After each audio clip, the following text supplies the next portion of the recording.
Today's topic is application and features of operational amplifier AD829.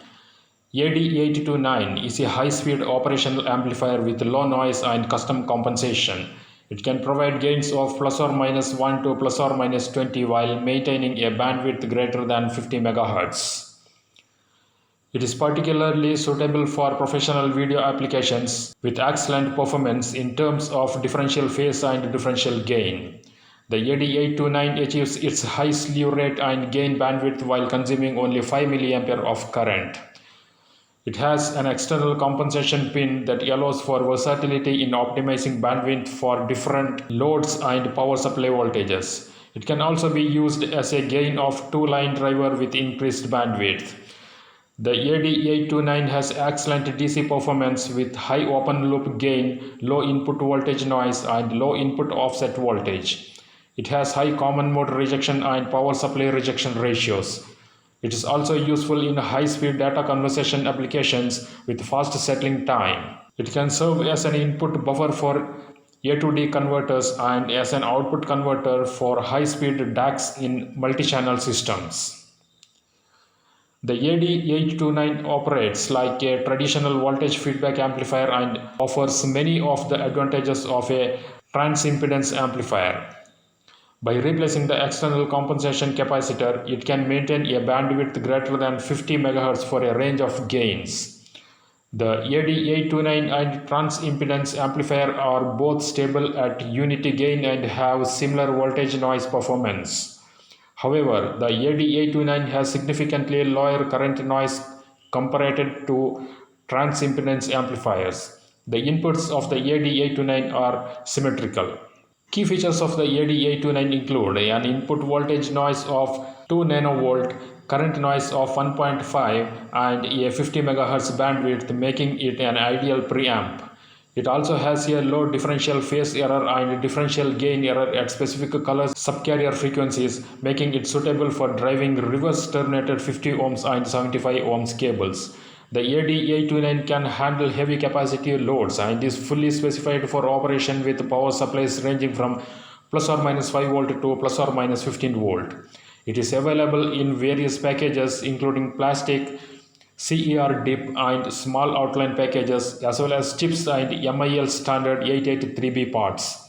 The SOIC8 package is available for extended temperature range of minus 40 degrees centigrade to plus 125 degrees centigrade. The AD829 operates on analog devices complementary bipolar process which includes PNP and NPN transistors with similar frequency characteristics of 600 MHz. The input stage of the AD829 consists of an NPN differential pair with each transistor operating at a collector current of 600 mA. This results in a high transconductance for the input devices, leading to a low noise figure of 2 nanovolt at 1 kHz for the AD829. The input stage then drives a folded cascade which includes a fast pair of PNP transistors. These PNPs drive a current mirror that converts the differential input to a single-ended output. The high-speed PNPs are also used in the current amplifying output stage, providing a high current gain of 40,000. The high FTS of the NPN and PNPs achieved through the CB process allow for cascading two stages of emitter followers while maintaining at 60-degree phase margin at closed loop bandwidths above 50 MHz even under heavy loading conditions. Two stages of complementary emitter followers effectively buffer the high impedance compensation node from the output, following the AD829 to maintain a high DC open loop gain even with low load impedance.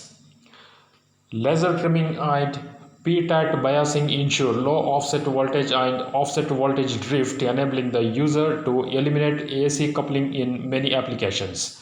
Additionally, the AD829 provides access to the internal frequency for added flexibility. In order to achieve stability with unity gain, a compensation capacitance of 68 pF is required. This will result in a small signal bandwidth of 66 MHz and a slew rate of 16 volt per microsecond. The slew rate and gain bandwidth product will vary inversely with the compensation capacitance. The compensation capacitance can be chosen to maintain a relatively constant small signal bandwidth. The minimum gain required for stability depends on the value of the external compensation capacitance. When the amplifier is compensated for closed loop gains of 10 or higher, an RC network in the output stage eliminates the effects of capacitive loading. At low frequencies and with low capacitive loads, the gain from the compensation node to the output is nearly unity. In this case, the capacitance is bootstrapped and does not contribute to the compensation capacitance of the device. However, as the capacitive load increases, a pole is formed with the output impedance of the output stage, reducing the gain. As a result, capacitance is not completely bootstrapped. A fraction of it contributes to the compensation capacitance, causing the unity gain bandwidth to decrease. As the load capacitance continues to increase, the bandwidth further decreases while maintaining stability. The AD829 does not require external compensation for noise gains greater than 20. A picture taken with an oscilloscope shows the pulse response of a unity gain inverter that has been adjusted to have a small signal bandwidth of 53 MHz and a slew rate of 180 volt per microseconds. Typical performance characteristics of AD829. The picture shows input common mode range versus supply voltage. Picture 2 shows output voltage swing. Picture 3 shows output voltage swing versus resistive load. Picture 4 shows quiescent current versus supply voltage. Picture 5 shows input bias current versus temperature. Picture 6 shows output bias current versus temperature. Picture 7 shows quiescent current versus temperature.